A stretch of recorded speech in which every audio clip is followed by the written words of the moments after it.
You're listening to the AFTERBUZZ TV Network, now the largest new media platform on the web, and your #1 source for after-show entertainment. Very good, Dean Johnson.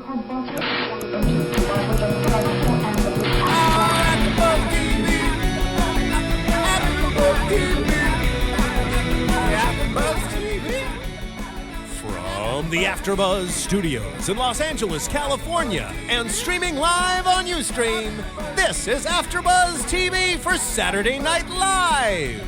We'll break down tonight's episode and get you all the latest SNL news and gossip. If you'd like to buzz in on tonight's show, you can buzz us at 424-256-1729. That's 424-256-1729. And now, picking up where the show leaves off and the buzz continues, it's AFTERBUZZ TV for Saturday Night Live. Live from LA, we are Friday evening. Yeah. Live from LA. This is Friday night. Friday night. Good evening, everyone. I am Mario Hernandez. And I'm Graham High. What's up, Graham? Welcome back. Yes. Happy Festivus. Yeah, Festivus for the rest of us. Festivus for the rest of us. That is today, December 23rd. We are here on AFTERBUZZ TV to talk about the latest episode of SNL, Saturday Night Live, hosted by Jimmy Fallon. Mm-hmm. The return the of alum. Jimmy Fallon. Mm-hmm. Yes, indeed. He's gone off and done a lot of things since his days. That's right. I hear he has a show late nights, Mm-hmm. and which tapes here actually in Hollywood. And Does it? Doesn't it? I Am I thought it thinking was- Jimmy Kimmel? Hello. Yeah, yeah. Wrong show. I think he has Conan's old studio. In New York. I think so. Right. What am I talking about? Well, yeah. I Kimmel. literally confused him with Jimmy Kimmel just now because I've been down there recently. Oh, and, yeah. I was actually just there this morning. Yeah? Not on Jimmy Kimmel, but near the studio. So that's what confused me. Yeah. Forgive me. Sorry, I've been having a little bit of too much of the Festivus. That's what we got in the cups. Yeah. Yeah, we're not going to say what we have. Pour but me it's another. Delish. SNL, Jimmy Fallon. First of all, tell us a bit about your travels, Graham, because I know you were in Kansas last week. Yeah. I went home to visit some family. It was my first day of traveling was 12 hours. Like I live up north of LA right now. So I had to drive about 2 hours to get to the airport. Mm-hmm. Flew about 3 hours, including airport. We rented a car. I flew into Kansas City and had to drive like 2.5, 3 hours to Wichita. So the first day I was just like, this never flying into Kansas City again. Ever again. No. I mean, and there are flights to Wichita. There are. Yeah. There are. They just get exorbitantly expensive. Yeah, especially during the holidays. Yeah.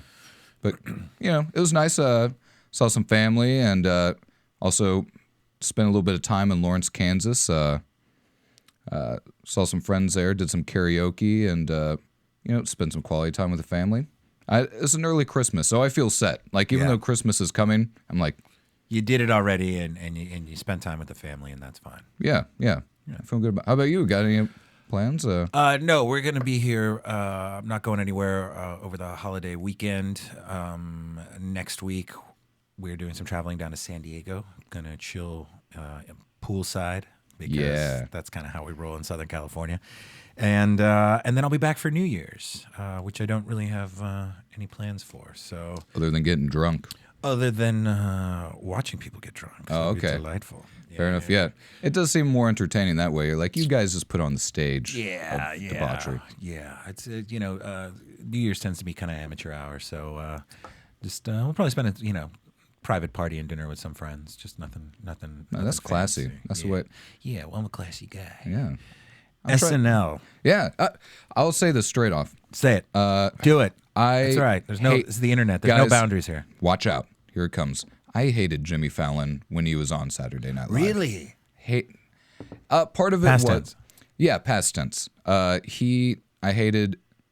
He's a talented guy. He's funny, but the snickering that he did and the fact that like every girl thought he was the most adorable thing ever. Just jealousy. He was just like, this guy doesn't even try in these skits. Was that was a thing? Women were he's a heartthrob amongst the Well, at least when I was like younger and he was on the show, he seemed to like hit that niche where like what niche is that? it was like late high school, college girls. Like, oh, he's just so cute and just so he's so charming and adorable. He seems like a sweet guy. Sweet guy. He's the sweet kind of. Yeah, you just have fun with him and you just giggle all night long. Yeah. But he's cute, and I was just like, oh, this guy. Yeah, Jimmy Fallon's not really known for having an edge to him that, say, I don't know, who's the bad boy, like Norm Macdonald, or some of these guys. And, Girls don't like Norm Macdonald, though. Girls do not like Norm Macdonald in general. Yeah, I don't see him as a sex symbol. But it's one of those. It's sounding like it's one of those where your reaction to him, it's one of those where like there's like guys, and then there's girls, guys, and it's like if you're one of those girls, guys that can get in with the ladies, of course you're going to be the object of jealousy of all of us, men. Even though I'm actually more of a girls guy myself, I've often, a great number of my friends are girls. So I'm not into sports and I'm not into all of these kind of guy things. So I love theater and acting and You're a classy guy. well, right. I'm a classy guy. New Year's, the class comes out at the woodwork. You seem like a guy that if someone pours you a glass of wine, they'll tell you what it is, like Cab or Zinfandel, and you'd be like, oh yeah, you smell it and you taste it and you'd be like, I have an opinion on this wine, and it's a legitimate opinion. Yeah, I would say this is piss, and then I would throw it back in their face. Yeah, because that's what I did in church whenever they would give me the communion wine. This come out of a box. This came out. What do you call this? Garbage. Keep your 64 putrid welches out of my mouth. Yes, amongst other things.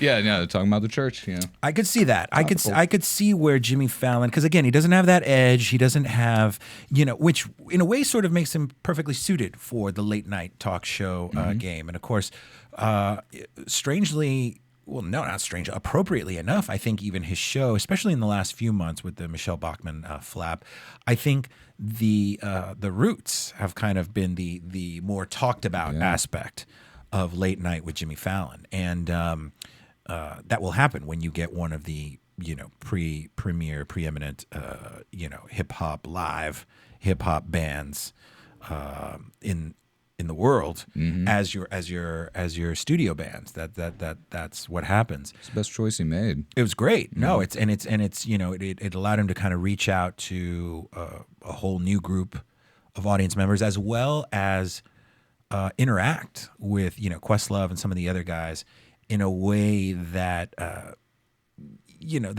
doesn't have that kind of fakey Leno and Kevin Eubanks or whoever the guy is now. Yeah. Kind of where it's just like you could see those guys kind of chilling before and after the show. There's a genuine camaraderie there, and I think that's Jimmy Fallon's strength, is that he seems like in every man. If he's not a man's man, he's certainly in every man that you could see, grabbing a beer with or just kicking it with, and maybe jamming on guitars together and making up stupid songs. Right. Well, that's part of his appeal. Also, is I think he's not very self-serious. It's Chevy Chase, very early on built that this persona, this kind of false, sophistication, and there are other guys, Dennis Miller and Norm Macdonald, these guys that were kind of, very sort of serious dudes, and were, kind of, I got something to say. Yeah, I got something to say. Whereas Jimmy Fallon is kind of, go with the flow. Hey, Jimmy, we need you to do this. Okay. But that said, he did a great job. SNL enjoyed its highest ratings of the year. Was that true? Yeah. They had their biggest ratings of the year with Jimmy Fallon hosting, which is not surprising because he's got a built-in audience with his show, and being a former cast member. This is his first return to the show since leaving. And someone mentioned it today. I was talking about the episode, and also before I go there, I just want to say, yes, his TV show, I'm on his side now. That's when I'm like, okay, I don't have to hate this guy. I'm on Jimmy Fallon's side because of his late night show. So what scooted you over to the light side? The fact that he's a little bit older now, but he's still cool. But he's just a funny guy. Like, it's You've not fallen so for his charm. Yeah, and I resisted as hard as I could. Yeah, like you It's like the cool guy in school that you don't want to like because you're like, hey, you're too cool. I'm going to not give you more cool points. And you're like, okay, there's a reason why you're cool. Fine. I mean, I enjoy how he he almost makes fun of the audience, but he doesn't. Like, he's always torturing his audience members, but they love it at the same time. Yeah, you're usually like college bros. And they do like the water spitting game, the spit take. And I saw one where like a guy gets his chest waxed. Like he has a buddy that has to answer trivia questions, and every time he gets it wrong, the guy gets his chest waxed. Yes. And of course, the trivia questions can never be answered. Right, because that's what we want to see. It's like, NASCAR. We want to see the crashes. We want to see the guy get his chest hair ripped off. Mm-hmm. But yeah, so that stuff, I was like, okay, you're good. And his musical acts, the ones that he brings on, the ones that he does, like the Neil Young whip your hair back and forth thing. Right. But yeah, no, so I'm on his side. But a guy at work was talking about how apparently Jimmy Fallon, while he was a cast member on SNL, did some skit where he was predicting when he was going to host the show. And? I didn't do the research for this. But he was saying like it was supposed to be like December fire or the something. interns here at AfterBuzz. I know. What terrible research team. We need Kale's. We need Kale's, Finland, Finnish research team. Yeah, outsource it. Those guys are serious. But yeah, no, apparently they made a call. He made some joke back when he was a cast member that he was going to host a show on this date. And, maybe we should, I don't know if that you're going to. I might look that up. It would be cool. It would just be cool if that actually linked up, if he actually is a prophet among us. As behooving a former cast member. Mm-hmm.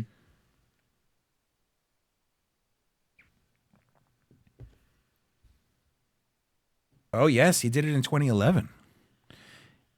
In a December 12th, 1998 episode of SNL, the then 24-year-old cast member foretold his hosting duties. He said, during the Christmas Carol themed sketch with Alec Baldwin, he said, apparently I became a huge star in the future and I host the show in the year 2011. Nice. But he said REM would be the musical guest. Oh, yeah. Which we know is impossible now. But I figure with his star power, maybe you could do, one last reunion. Get the guys together. Well, they just broke up. I don't think they want to see each other for a while. We need our space. You again. Not surprisingly, Jimmy Fallon brought out, and it's also the last show of the calendar year. We should point out we still have a few more episodes here on season 37. In fact, actually, they just announced who the hosts are going to be. I meant to say I saw that on the news and got very excited.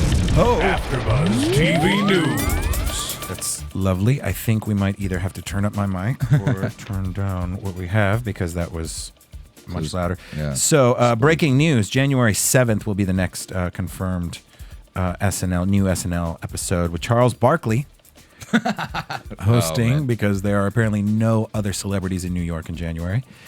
Kelly Clarkson is going to be the musical guest. Chill. And then probably more exciting is January 14th, the following week, Harry Potter himself, Daniel Radcliffe. Hey, okay. And Lana Del Rey. If you don't know who that is, she's a lovely little waifish actually, I don't know if she's a waif or not. I haven't seen her. But she's a lovely little ethereal crooner who's very big in the I guess hipster music scene. Okay. I don't know. I'm on that. That's cool. She's pretty good. Check her out. So Daniel Radcliffe and Charles Barkley coming in January. But this was, of course, the final episode of the season. Jimmy Fallon was the host, and as expected, he brought out a slew of guests. Who were some of the people here? We have, of course, during Weekend Update with Seth Meyers, they brought back the old teams. Yeah. So it was Seth Meyers and Amy Poehler, and then Jimmy Fallon and Tina Fey. Yeah. So kind of the blondes versus brunettes.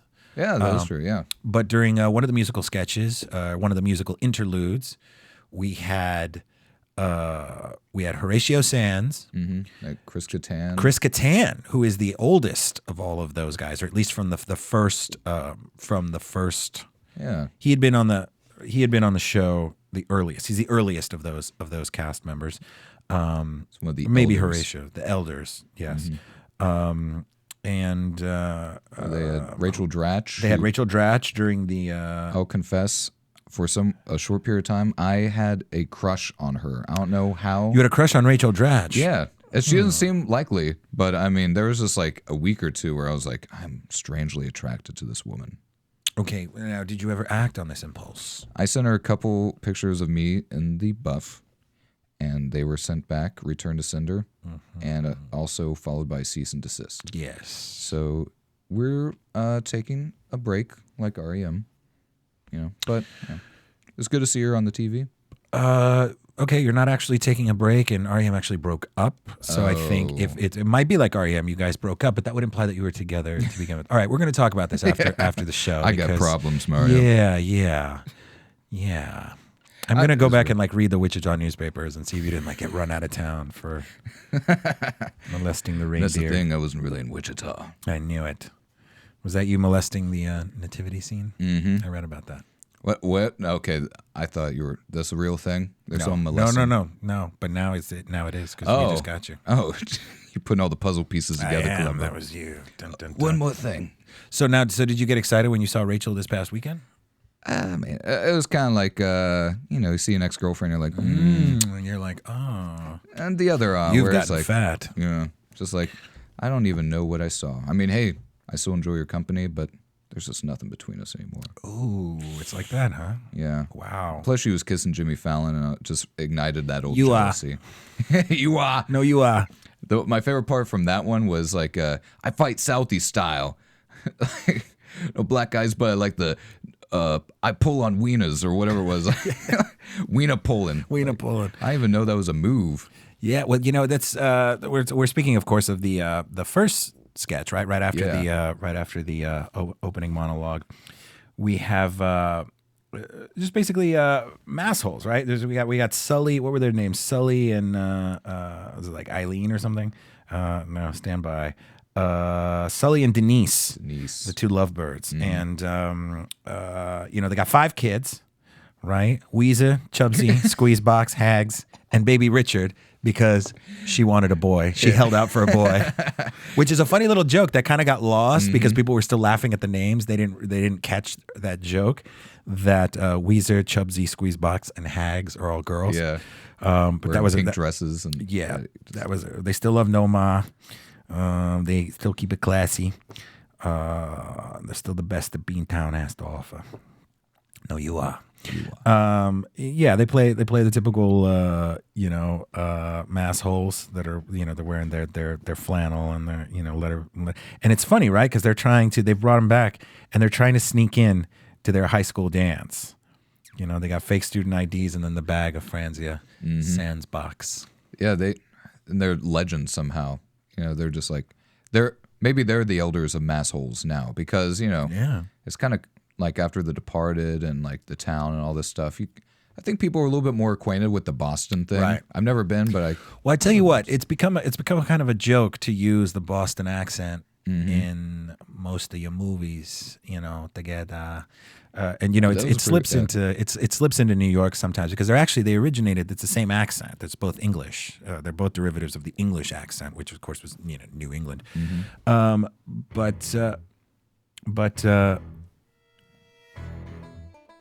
Nice. Here we go. Thank you. We got These rats. So it definitely peaked. You're right with The Departed and the Super Bowl victories, and then the Celtics finally won, right? Didn't they win the championship a few years back? But so the question is now: has Boston peaked? I mean, maybe some of our Boston listeners can chime in on this. Let us know on Twitter. Follow us AfterBuzz TV. Of course, you can always call into the show as well because we're live right now on the East Coast. It's about 4:25 right now, but we are live right now. So if you are listening to us live, and you can listen to us every Friday, 4 to 5.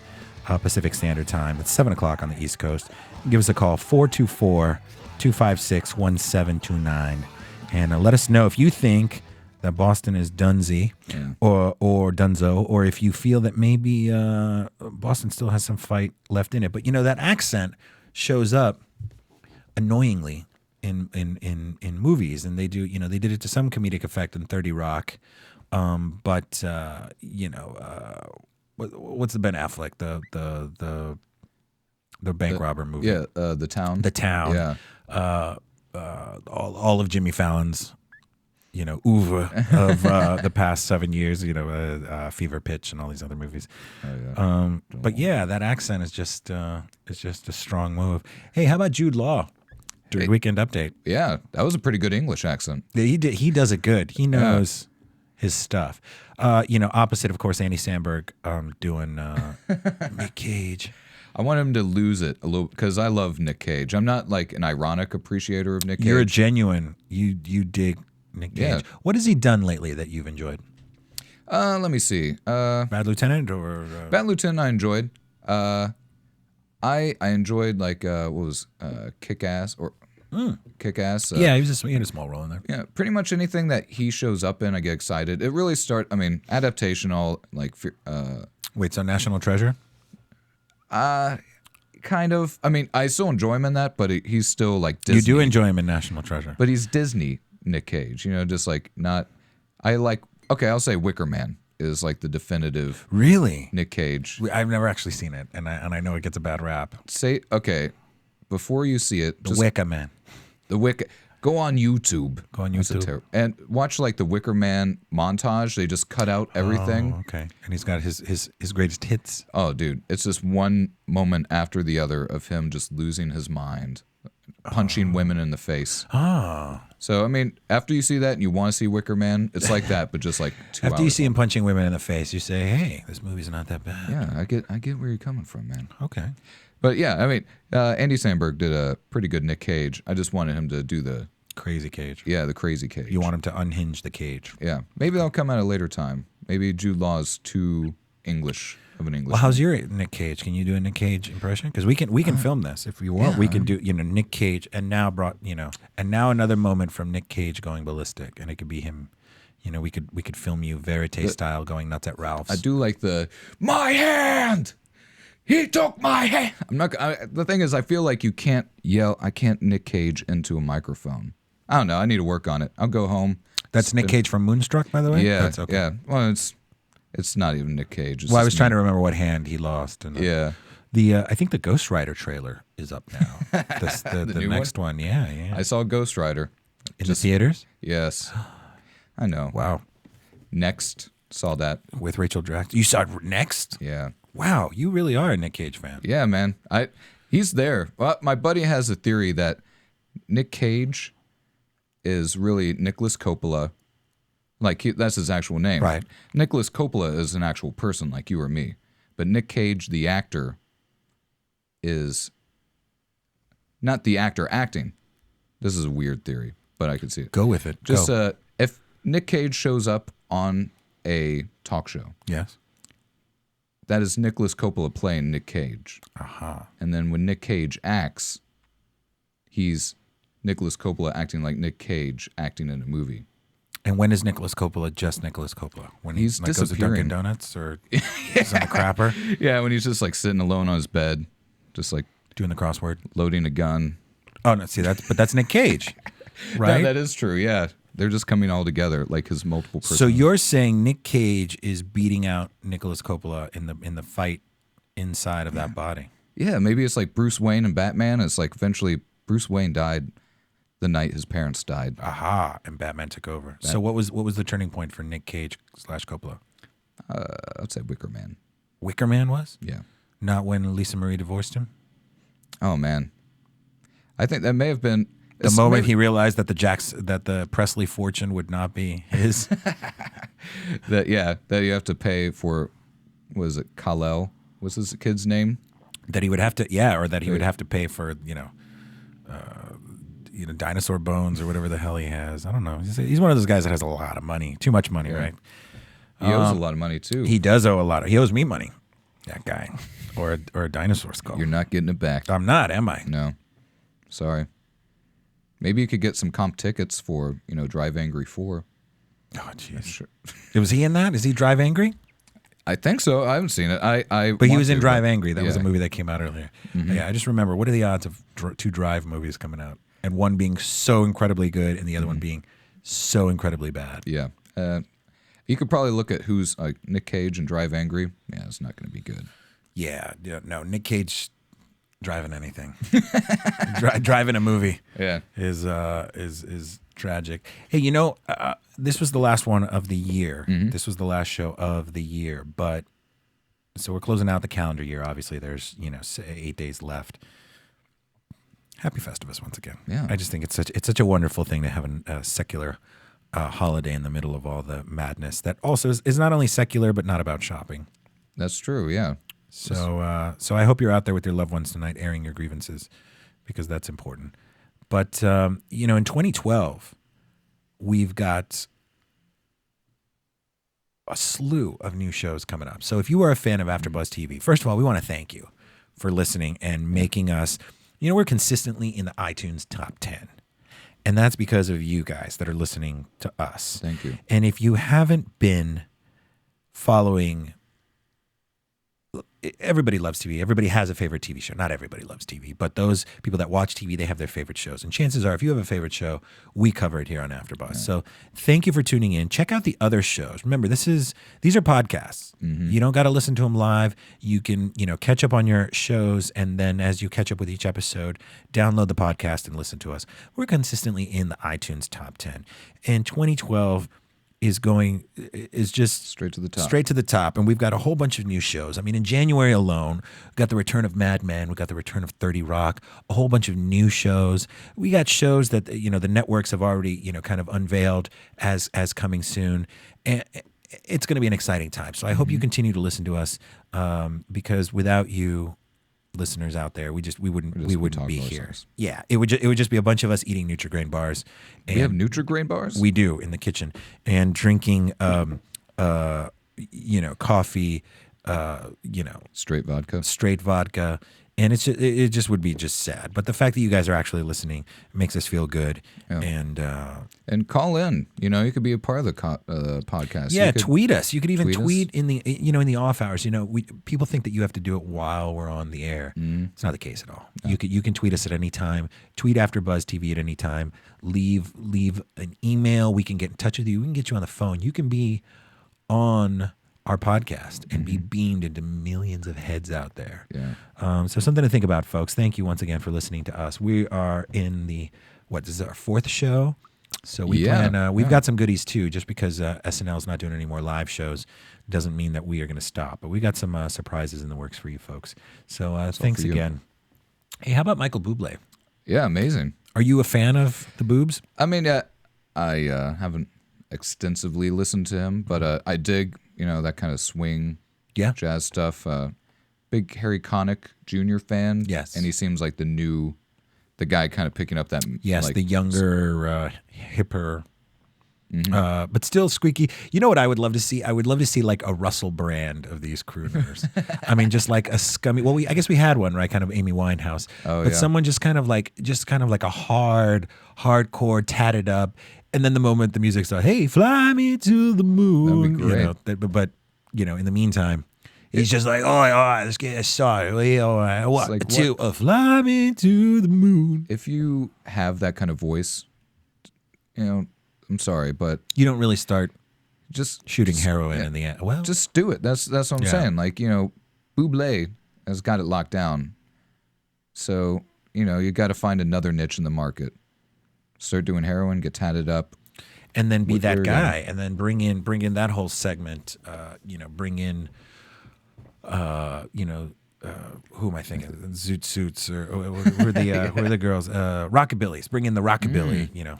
A little rockabilly girls. Yeah, fly me to the moon. So Buble, but he showed his comedic chops. Yeah, he did that one wonderful Michael Buble duets, which was delightful. Who was your favorite? Do you remember some of the ones? We know. I laughed out loud. You LOL'd? I LOL'd really hard. All over yourself? It was a mess. I bet. Kanye West came out and said, what did he say? Like, I was just saying, what was his quote? Like, I'm better than you, Jesus? I'm better than you, baby Jesus. Baby Jesus, yeah. I'm like, that's the subtext of every single one of his songs. And I love Kanye. K-dubs. Jesus, I'm so much better than you. Yeah, there it is. Jesus, I'm so much better than you. Yes. We had Taron Killam's Scotty McCreery. We had Kristen Wiig doing Taylor. Kristen Wiig, is she capable of not being She's awesome? on fire, man. She really is. And man, that feels. I almost feel like I wish we could parse it out a little bit more. I wish she had someone that she can. Of course, she did the wonderful Kathy Lee sketch, man. and she's wonderful doing that. She also brought Lilia. Don't make me sing. She was wonderful, but she was great. She played Taylor Swift, who was just so overwhelmed to be there. She couldn't even talk. She was just like, very just surprised. That's her whole thing, right? Taylor Swift is the perpetually surprised 16-year-old girl, even though I know she's in her 20s, but she looks 16. Jimmy Fallon, of course, played Sting, Justin Bieber, and Russell Brand. I liked all those, but for some reason, I really like Sting because I'm always loving when there's impressions that you don't expect. Yes. Like, I didn't know that you could do an impression of Sting. And I was like, if he's saying... And then you saw it, and you were like, yes, that's spot on. That's how you do it, man. Yeah. That's exactly it. But yeah, it's Justin Bieber dance. I wanted to do the heart hands. Yeah, that's... just winking and... He's, just being sexy, because that's what Ooh, that's what Bieber... He's probably impregnated like 10 women. Like, he's just... Bieber has, or Jimmy Fallon? Bieber. Jimmy Fallon, I don't know. Does he have kids? Like a wife? Probably does. The views expressed herein are those of the hosts only and do not necessarily reflect the views of AfterBuzz TV or its owners or principals. That's probably... Yes, we don't want... I don't want to get sued. we don't want the Biebers... what are they called? Bieber fever? The Fevers? Yeah. Fleabers? We don't want any believers. That's what it is. Believers? Bieber believers? Bieber fevers? Fever Biebers? I don't Fleabers. know. We don't want any Fleabers calling into our show or Maybe protesting, picketing. Maybe we do. You know what? Get some controversy. Justin Bieber sucks. I'll take the AfterBuzz heat. TV. Listen some more to SNL because even bad publicity is good publicity. No, he was great. Doing the heart. Trying to get the girls. Winking and kind of being cutesy and. That was a really wonderful sketch. Michael Buble sings his duets. He did some good reaction shots too. I mean, that's not an easy task to do. Just like do your thing, sing, like actually be Michael Buble, but then like look at it. He could be all like wooden and stuff.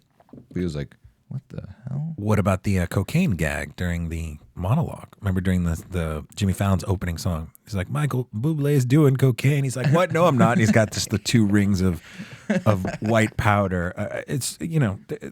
They started off very strong. Yeah, he seemed like a cool guy, and it always helps when you do that because that adds another layer to it. And they seem actually the past few weeks they seem to have incorporated, with the exception of Robin. She seemed too cool for that. She might either be too cool or too Swedish for that. Oh, yeah. That's what I suspect is that it might kind of throw off. But if the musical guest is game, why not throw them in there and kind of play with their persona a bit, especially if you have someone. It's just like, oh, how do we keep Michael Buble, who may be a little bit more an adult taste? How do we keep him hip and relevant? We'll throw some cocaine on him and then have him duet with a bunch of people. I love the Kanye one as well. Jay Pharoah, SNL, stop playing and get Jay Pharoah in more sketches. I'm always trying to get Keenan, because I grew up with him on Nickelodeon stuff. But dude, get Jay Pharoah in there. Yeah, man. just get everyone in there. Of course, we've talked about the whole process and how they pick sketches, but I'm sure it's but he's you fun, had man. you had Eddie Murphy back in the day, and you used him. You wrote him to all sorts of great Gumby. You talk about the problem with trying to be too topical and trying to do what's in the news. Back in the day, they did Angry Gumby. Okay, Gumby in the late 70s had already been passé for 20 or 30 years. Gumby was a toy from the 50s, okay? It was, one of the first plastic, right when we discovered how to use moldable plastics, there was Gumby. So, it wasn't like hip. Like, yeah, it's you not don't like he was need to flying make, off you the don't need to shelves. make like, okay, we did I talked about about it last week, I think after you got off the phone, which was the idea of having to do more and more political and topical humor. I understand that that's what's happening. Let's start making fun of how bored we are with so many Republican debates. Yeah. But this need to kind of make it so topical and something that just happened. The Alec Baldwin thing I get because he's a former, he's a former host and he's 30 Rock and all of these, connections to the show. But let's not worry about making it topical. Let's worry about making it good. Yeah. That's really... and all you need is half a premise and let Jay Farrow, Kristen Wiig, and these guys just kind of run with it and just kind of put some faith. Get crazy with it. I enjoyed some of the, some of the crazier sketches. The song, of course, with the, with Tracy Morgan and Chris Kattan and those guys. I mean, that was a little kind of odd. The Jimmy Fallon in the Mirror, which was kind of, I guess, a callback to a sketch that he did with Mick Jagger. Oh yeah, that's where I was like, when they've done this before. Yeah. It was the callback when he played Mick. There's a lot to work with. I like the two New York theater sketches. One was Warhorse, which I haven't seen, and I haven't really followed the movie and haven't seen the movie yet. Those are the same. I was like, I didn't know there's a play on Broadway called Warhorse, and which I want to say was a book before that. So it was a book, and then I think the play. And then this movie by Spielberg, and that's what they were making fun of. And apparently these puppets. So the Warhorse, which is playing at the Lincoln Center in New York. Go see it if you haven't. It's only $500 per ticket. It's only $6. Yeah, actually you can get pretty decent. Although if it's a big hit, and the Lincoln Center is a great theater to see this in because it's relatively small. So here we have the film, of course, by Steven Spielberg, and we have some of the best English actors that are in it. Yes, here we go. 1982. It's a children's novel. Warhorse. It's based, of course, on a true story. It was written in 1982, and it's a children's novel written by Michael Morpurgo. He's rolling in the money right now. He is. He should be. Yes. Is Warm Horse playing? Warm Horse is not. Is that? Oh, is that that's the show, right? So. That was the thing of the. Like, how did we end up at Warm Horse? Was it Warm? Warm Horse. That's hard. That's like a vocal exercise. Warm Horse. Yeah. It's ours. The Warm Horse. Warm. You don't want to say Worm Horse. Warm Horse. But he's also a friend horse. No, yeah. He turned into a friend horse. So there was that. What was it? There was two things I liked about that. I was like, you can't ever go wrong with these jokes. Like one of them was like USA, USA. I was like, right. They went that at the end. Yeah. Anytime you chant USA, I am on board. And whenever someone popping locks, I'm on. Like, you put that anywhere. Jimmy Fallon was doing that.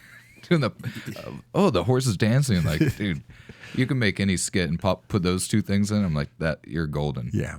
Well, he should have thrown in a little Bieber too, a little heart horse. Yeah. Could have done the heart horse.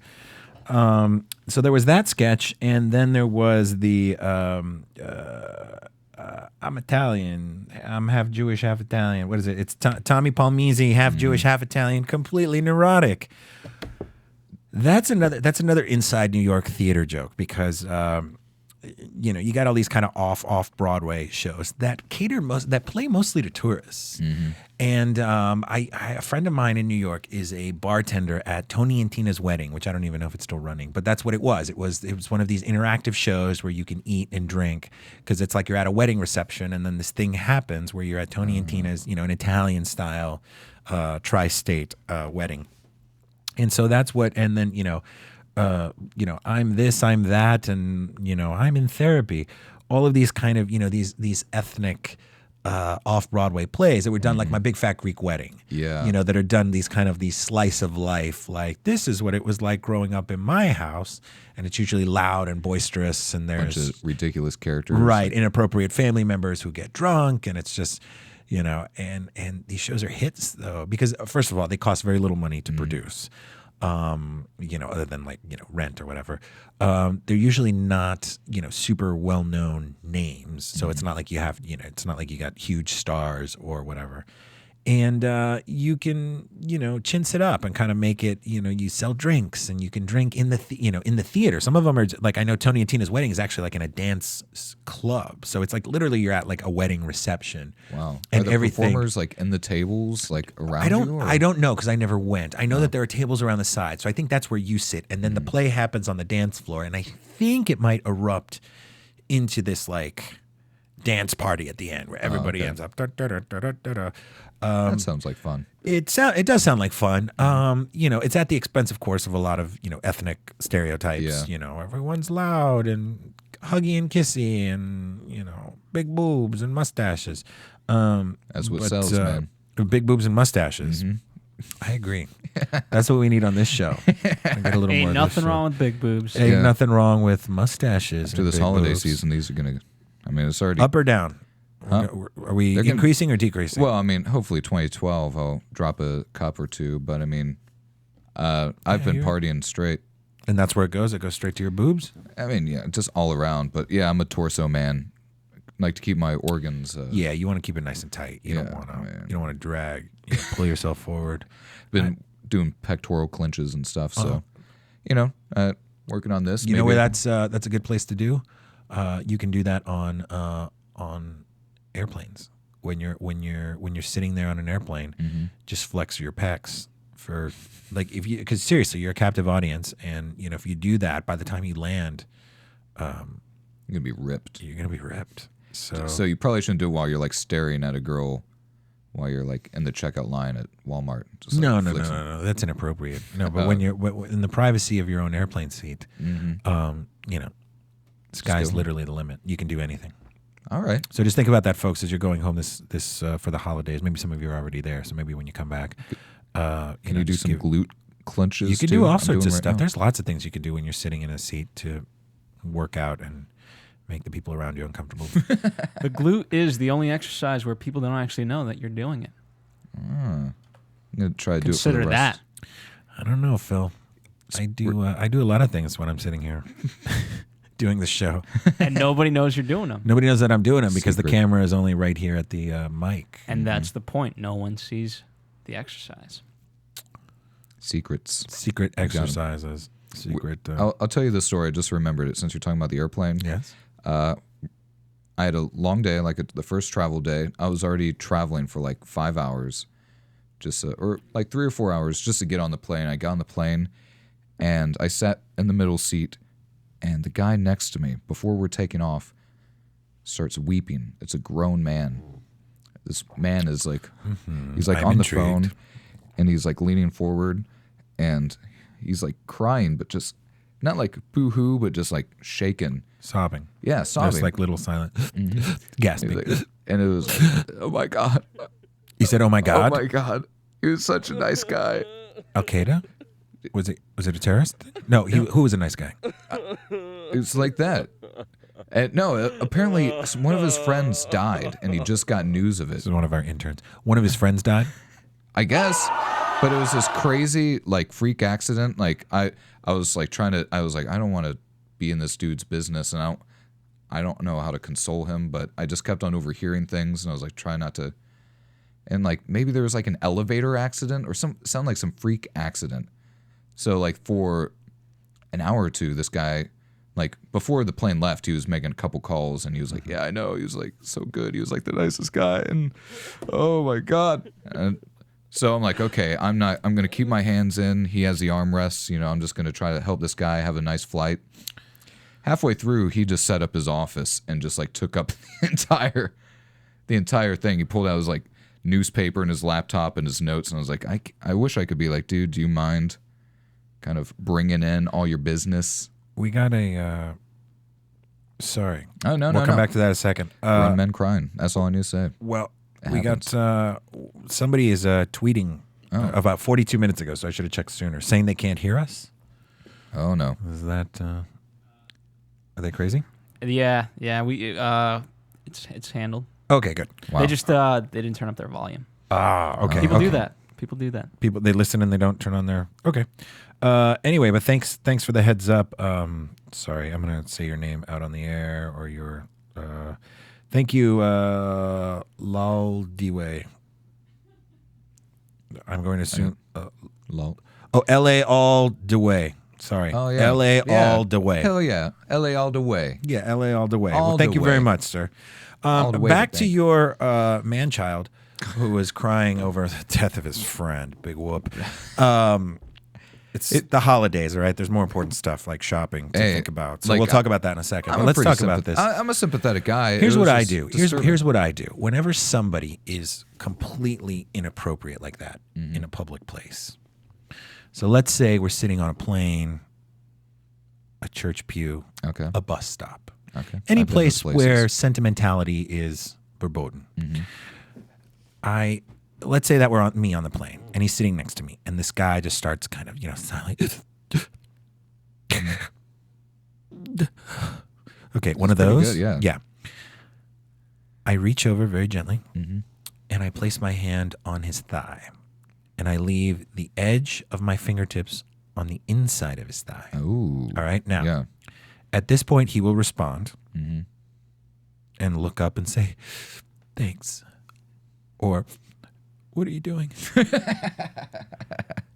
And know what I now, if he does not respond, and then we interact at that point. If he does not respond, Mm-hmm. I start to squeeze. I just very gently with the fingertips Mm-hmm. to just let him know that I'm there for him doing this, Mm-hmm. and we go from there. So my response is, when somebody's inappropriate in public, you be inappropriate right back twice as hard. What if he's like, we're going there, and he just brings your hand even deeper into the thigh, and you're like, you called my bluff. No, wait, what? No, Like he just guides your hand. it's not sexual. Oh, okay. Jeez. Just inner thigh, man. This Yeah. is apropos. This is actually my favorite artist in the world, so thank you. Man, just meditate. Just something to listen to. While Thank you're you so squeezing much. A thighs. little Peter Gabriel. This is very appropriate. Thank you for playing this for me. This is my favorite artist. And, not my favorite song of his, but it's very good. Probably the greatest love song ever written. Don't just- say yeah, anything. I'm falling in love We're just right gonna now. groove right now. Thank you so much, Phil. Coming back to the show for a moment, yeah, we're because supposed to talk about the show. Oh, hey. The theater thing was, I laughed probably hardest during that because I've been a Good, plenty. because I wonder about that. I wonder if sometimes they're a little too New York centric. But I mean, I you know done enough. theater in high school, and I there's did theater touring and- shows of these kind, right? You see, like whatever, some ethnic show or whatever. And certainly here in LA, we have a lot of theater here in LA. Not that people go to it, but No. but there is a lot of it because there's a lot of actors and people trying to kind of apply their craft. I feel like those one-man shows are usually just like too confessional. Like there's just too much where it's just like, ugh. It's like, all right, I get it. Or they're just too, like they take their life so seriously. Like my life is just so interesting. Or Yeah. it's like, dude, your life is mundane, just like everybody else. Like I'm sure there's some You're an interesting. actor. Yeah, just like the actor thing. I mean, one person shows. I was like, that is, I love whenever you can make fun of actors. Right. Because we just hold them in such high regard. Yes. But the craziest theater experience I've had was like a buddy of mine was in the Samuel Beckett small short play collection. Yeah. And it was actually here, like some theater off of La Brea. I can't remember, but it was Nude Beckett live. Oh my. And luckily, I wouldn't have gone. If Luckily, it he was in the play with just the mouth. was, well, there was they like painted themselves with like black light paint, and then turn off the lights, and it was black lights. But it was like a really small venue, and I was like, oh man, like I'm supporting. It was an interesting experience, but I was like, this is just like one of those theater. Could you see things. their blacklit junk? I wasn't. I was trying to watch the faces. Don't pretend and stuff, like you weren't. But That's what you were looking there at. was, Don't do that. But then it was like there's a silhouette, and there are things swinging, and I think those are nipples for the ladies. And I was like, this is okay. I'm a mature adult. I can handle this. But at the same time, I was like, theater just like so easily goes in the world of pretension for me. And Like, you it's thought just- the nude blacklight Beckett was too pretentious? I mean, it was fun. I mean, hey. First of all, I don't Zane even know did how a good job. how they did that because the Beckett estate is pretty notorious for literalism. They don't like waiting for Godot in space. They don't like they don't allow that stuff. I think. An alum of my college, he did a production of Waiting for Godot, but instead of two men, he had two women, and they got That's been done. shut down. Oh, they got shut down. Yeah. Apparently they didn't get like permission to do it that way. Yeah. They got the rights or something like that, but I was like, dude, I thought Beckett, it's funny, it's ironic that he's so absurd and, out there and avant-garde or whatever he is, and he's like, meaningless life or whatever, but it's like, but you're going to take my plays seriously. Yes. Like, I'm going to mock everything, but don't mess with my plays. Don't. There's a little bit of hypocrisy. Come on, Beckett. I don't know. He's a genius, whatever, but... AfterBuzz TV, Samuel Beckett, theater. No, I agree with you. What's with the what's a literal Beckett? Well, you know what? Little craziness. Well, no, because that would be the religious thing. I was going to say Samuel Beckett probably would not be writing the Tim Tebow sketch. So let's talk about this for a second, because I'm not a huge sports fan, but you can't not hear about Tim Tebow and his miraculous wins, 6 in a row for the Denver Broncos, and OT with 2 broken legs, and the stadium under attack by aliens, and Jesus Christ comes through at the last moment. So they did the sketch, which they kind of tucked away at the very end of the show. It was the final sketch of the show.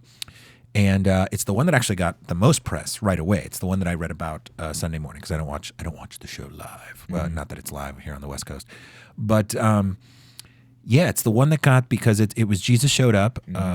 He's a big boy right now. Played by Jason Sudeikis, and said, right, he's got his birthday coming up, and he tells Tim Tebow to take it down a notch.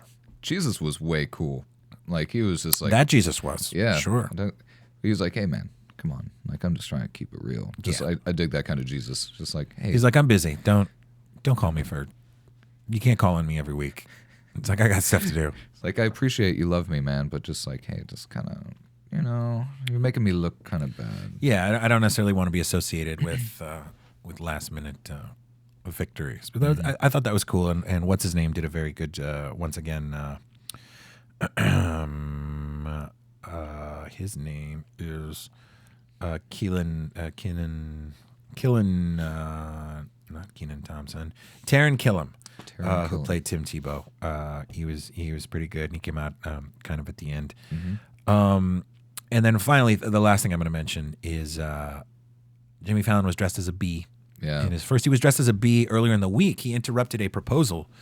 There was a proposal that happened on the Rockefeller Center ice skating rink, and he walked up to him in a bee costume to kind of make the proposal even more memorable.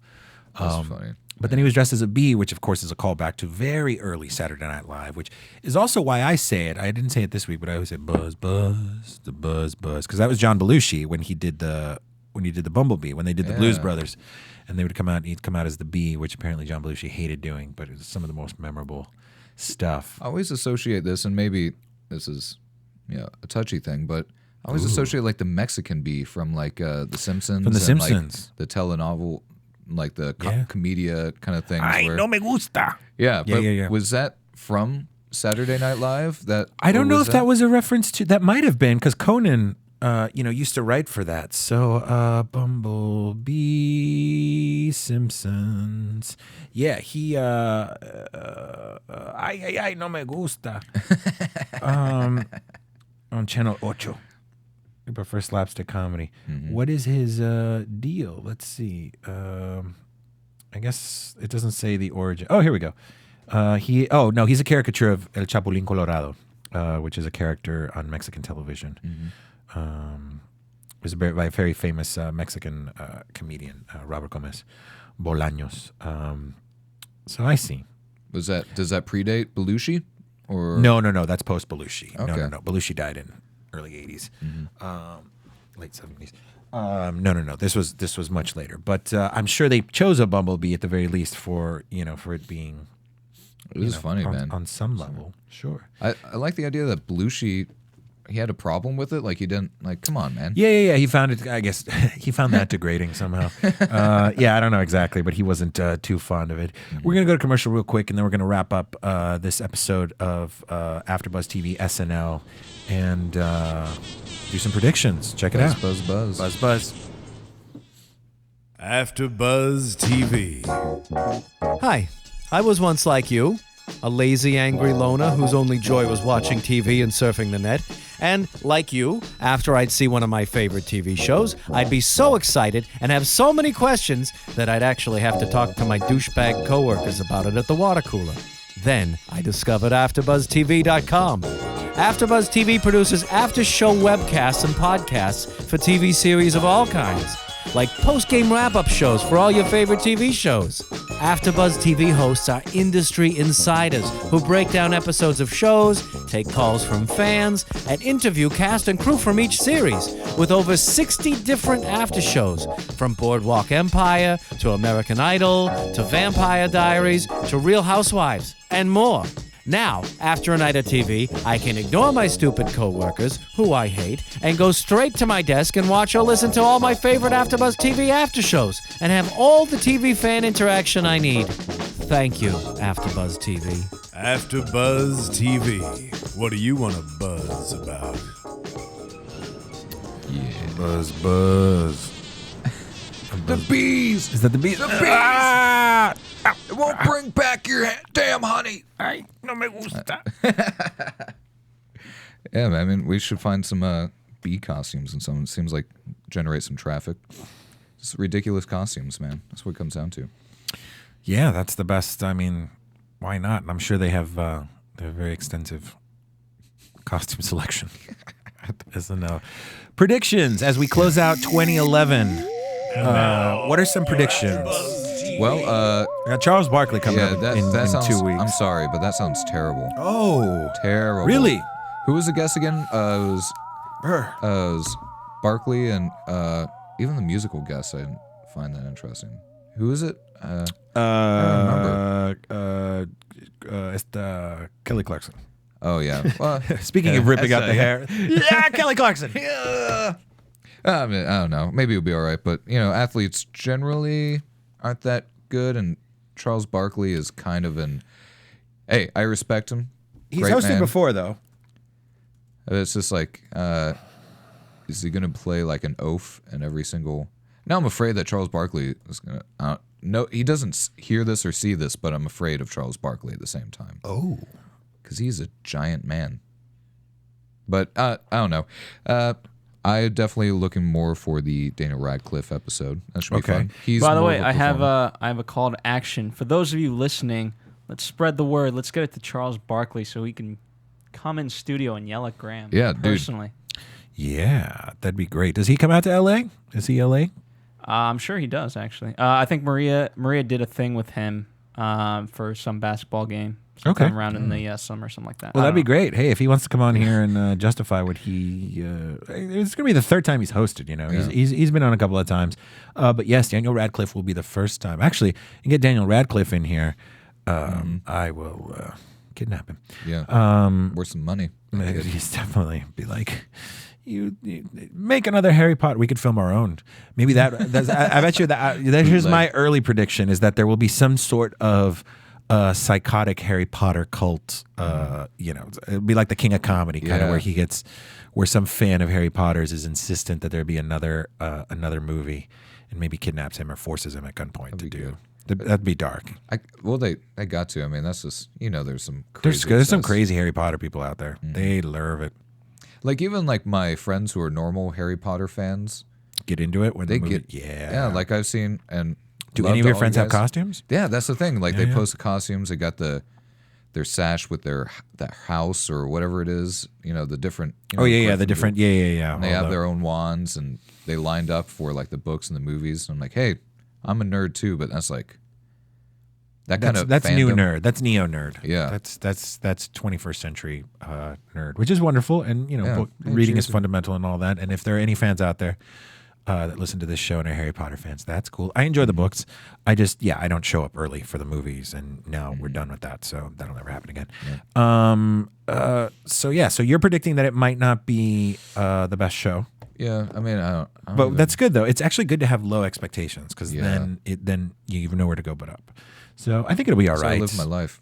That's how you live your life. No expectations. Everything is a surprise. Yeah. Well, I think that's going to do it for this week here on SNL. Graham, happy holidays to you. Yeah, same to you, Mario. And happy holidays to you, Phil, in our booth. Happy holidays to all of our listeners out there. Thanks so much for keeping us in your thoughts and in your iPods. Be safe, be kind. Be safe. Yeah, be safe over the holidays. Don't drink and drive or any of that stupid stuff. Don't, you know what? Get drunk and just yell at a family member. And just be like, I know what you did back in the day. Just go there and accuse them. And actually, you know what's the best? Even if they didn't do anything. Yeah. Just get drunk at the dinner table. Slam your glass down. Throw some, what'd you say? Some accusations. Throw some accusations at them and be like, and you. Yes. But have a great time. Be safe. We'll see you in the new year, January, right after, sometime in January. Yeah. But 2012. 2012. It's going to be a great year for AfterBuzz TV and all of our listeners out there. Follow me on Twitter, CineMario, CineMario. Reach out to me by all means. And Graham, you're on Twitter as well, right? Yes, I am. Just Graham High. Graham High. Mm-hmm. For Phil's VTech in the recording booth. Thank you so much, and we will see you in 2012. AfterBuzz TV, SNL. We love you. Thank you. Happy holidays. Bye-bye. Bye. From producers Kevin Undergaro and Phil Svitek, engineer DJ Jesse Janity, and the entire AfterBuzz TV staff, we would like to thank you for listening to the AfterBuzz TV network. If you have questions or comments, be sure to buzz us at info@AfterBuzzTV.com. And you can find us on Facebook or follow us on Twitter by searching for AfterBuzz TV. Hey, buzz you later. Buzz you later. Buzz you later. Buzz you later. The views expressed herein are those of the hosts only and do not necessarily reflect the views of AfterBuzz TV or its owners or principals. Feliz Navidad.